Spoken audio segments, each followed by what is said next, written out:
دشمن نے زمینی حملے کی کوشش کی تو حملہ آوروں کو زندہ واپس جانے کا موقع نہیں دیں گے۔ ممکنہ زمینی حملے سے نمٹنے کے لیے ایران کی بھرپور تیاریاں جاری۔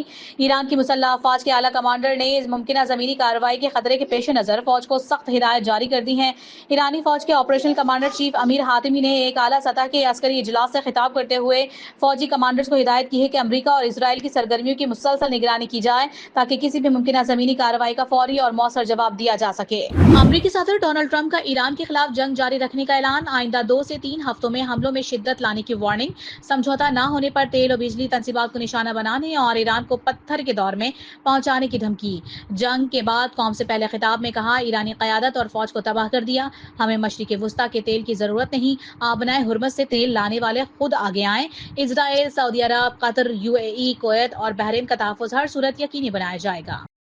ایرانی صدر مسعود پزشکیان نے امریکی عوام کے نام ایک کھلا خط لکھتے ہوئے واضح کیا ہے کہ ایران کی امریکی عوام سے کوئی دشمنی نہیں اور نہ ہی ایران ان کے لیے خطرہ ہے۔ ایرانی صدر نے اپنے خط میں کہا ہے کہ ایران کو ایک خطرے کے طور پر پیش کرنا نہ صرف موجودہ حقائق کے منافی ہے بلکہ تاریخی تناظر میں بھی درست نہیں۔ ان کا کہنا تھا کہ ایران کے اہم انفراسٹرکچر پر حملے دراصل ملک کو نشانہ بنانے کے مترادف ہیں جن کے اثرات خطے سے باہر تک محسوس کیے جا سکتے ہیں۔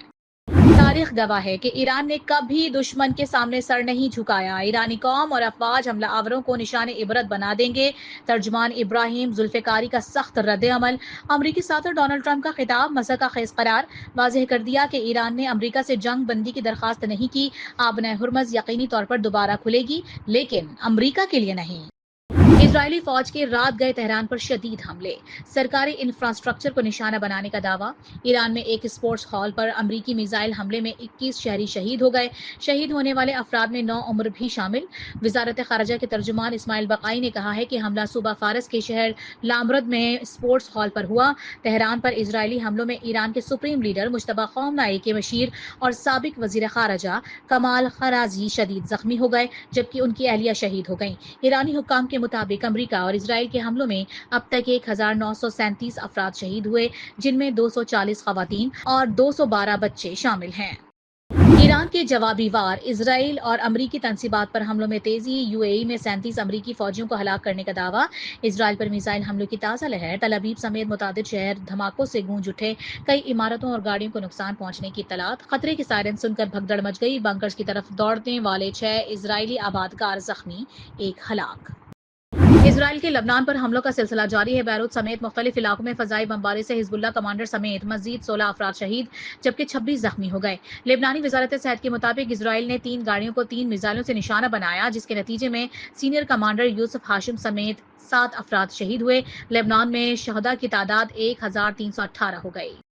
جس طرح کہ آپ جانتے ہیں کہ خطے میں جنگ اب دوسرے مہینے میں آ چکی ہے اور جو شہادتیں ہوئی ہیں ہم سب کو اس کے اوپر بے حد افسوس ہے، اور اس حوالے سے ہم نے اپنے تعزیتی پیغامات مختلف اوقات میں ہم نے جاری کیے، اور اسی حوالے سے خطے میں جنگ کے شعلے ٹھنڈے کرنے کے لیے ہم نے بھرپور کوشش کی بطور ایک مخلص دوست کے، برادر ملک کے، اور اس حوالے سے میں یہ عرض کروں گا کہ deputy prime minister Ishaq Dar صاحب نے اپنے ہم منصب ایران میں ان سے کئی مرتبہ بات کی، دوسرے جو ان کے جو کاؤنٹر پارٹس ہیں ان کے ساتھ بات کی، اور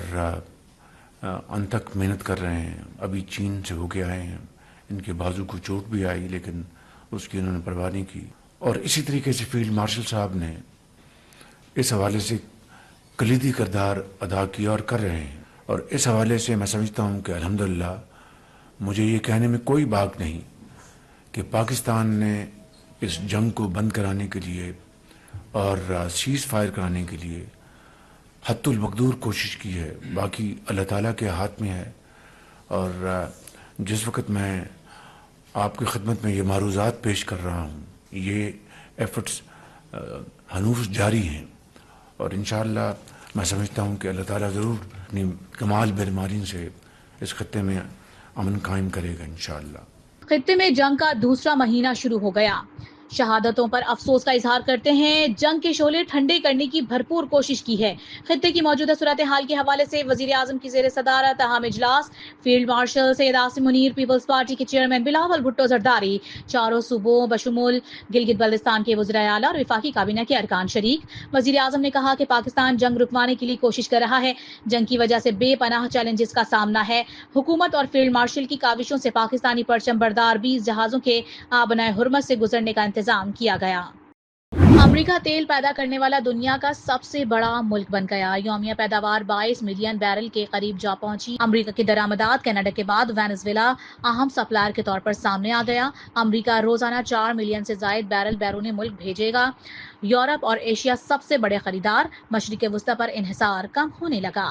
امریکی صدر کے حملوں کے اعلان کے معیشت پر ہولناک اثرات. پاکستان اسٹاک ایکسچینج میں دوران کاروبار 5000 سے زائد پوائنٹس کی کمی. جاپان، کوریا، بھارت سمیت دیگر ایشیائی منڈیوں میں بھی شدید مندی. خام تیل کی قیمت میں 7% کا اضافہ. برطانوی برینڈ کروڈ کے دام $109 فی بیرل تک جا پہنچے. WTI کروڈ کی فی بیرل قیمت $160 سے تجاوز کر گئی. ایران نے پاکستان اور دیگر ثالثوں کے ذریعے امریکی پیغامات موصول ہونے کی تصدیق کر دی. ترجمان ایرانی وزارت خارجہ اسماعیل بقائی کی ایک بار پھر امریکہ کے ساتھ براہ راست مذاکرات کی تردید. خبر ایجنسی کے مطابق ثالثوں نے منگل کو ایران سے رابطہ کیا اور سفارتکاری جاری رکھنے پر بات چیت کی. برطانوی خبر رساں ایجنسی کا امریکی نائب صدر کا پاکستانی حکام سے رابطے کا دعویٰ. رپورٹ کے مطابق جے ڈی وینس نے ثالثوں کے ذریعے ایران کو امریکی صدر کا سخت پیغام بھجوا دیا. ٹرمپ نے امریکی مطالبات پورے ہونے پر جنگ بندی پر بات چیت کی آمادگی بھی ظاہر کر دی. مطالبات میں آبنائے حرمز کو دوبارہ کھولنا بھی شامل ہے. مصر کا پاکستان اور چین کے 5 نکاتی عام منصوبے کا خیر مقدم. وزیر خارجہ اسحاق ڈار سے مصر کے ہم منصب بدر عبدالعاطی کا ٹیلی فونک رابطہ. دونوں رہنماؤں کا خطے میں امن اور مذاکرات کے فروغ پر اتفاق.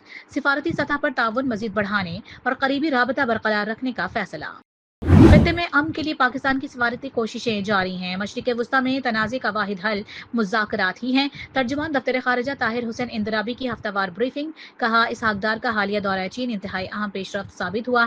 چین میں پاکستان اور افغانستان کے درمیان مذاکرات کی تصدیق. بولے چاہتے ہیں کہ افغان سرزمین پاکستان کے خلاف استعمال نہ ہو اور اس کے لیے تحریری ضمانتیں درکار ہیں. آپریشن غضب للحق جاری ہے، کوئی تبدیلی نہیں آئی. شمالی وزیرستان میں سیکورٹی فورسز کا خفیہ اطلاع پر کامیاب آپریشن. ISPR کے مطابق 8 دہشت گرد ہلاک، اسلحہ اور گولہ بارود برآمد. افغان طالبان رجیم اپنی سرحدی ذمہ داریوں کو مؤثر طریقے سے نبھانے میں ناکام. مزید دہشت گردوں کے خاتمے کے لیے کلیئرنس آپریشن جاری. کراچی میں تیز ہواؤں کے ساتھ وقفے سے بارش. مختلف حادثات میں 4 افراد جاں بحق، 3 زخمی. بارش کے دوران سڑکیں تالاب بن گئیں. ٹریفک کی روانی بری طرح سے متاثر. جگہ جگہ ٹریفک جام، گاڑیوں کی طویل قطاریں لگ گئیں. عوام سڑکوں پر رل گئے. مختلف علاقوں میں بجلی بھی معطل. انتظامیہ اور حکومت حسب معمول غائب. بلوچستان کے مختلف اضلاع میں طوفانی بارش اور سیلاب نے تباہی مچا دی. مختلف حادثات میں 7 افراد جاں بحق اور متعدد زخمی ہو گئے. جاں بحق اور زخمی ہونے والوں کا تعلق ہرنائی، کوہلو، تربت، جعفر آباد، لورالائی اور کچھی سے ہے. بالاناڑی میں پشتہ ٹوٹنے سے 100 مکانات تباہ اور 50 مویشی ہلاک ہو گئے. 400 ایکڑ زرعی زمین بھی زیر آب آ گئی. ہرنائی اور قلعہ عبداللہ میں تقریباً 100 مکانات کو نقصان پہنچا. امریکی خلائی ادارے ناسا نے 6 دہائیوں بعد پہلا انسان بردار خلائی مشن آرٹیمس 2 روانہ کر دیا. آرٹیمس 2 مشن میں 4 خلابازوں کو چاند کے مدار میں 10 روزہ مشن کے لیے بھیجا گیا. ناسا نے پہلی بار خلابازوں کو اپنے اسمارٹ فونز خلا میں لے جانے کی اجازت دی. PSL 11 کی دلچسپ مقابلے جاری. اسلام آباد یونائیٹڈ نے کوئٹہ گلیڈیٹرز کو 8 وکٹوں سے شکست دے دی. سمیر منہاس نے 82 اور شاداب خان نے 69 رنز کی ناقابل شکست اننگ کھیلی. کوئٹہ گلیڈیٹر کے ابرار احمد نے 2 کھلاڑیوں کو آؤٹ کیا. اور کراچی میں بارش کے دوران قوس قزح کے رنگ بکھر گئے. دل فریب اور خوبصورت رنگوں کے دل موہ لینے والے نظارے نے دیکھنے والوں کو خوشگوار حیرت میں مبتلا کر دیا.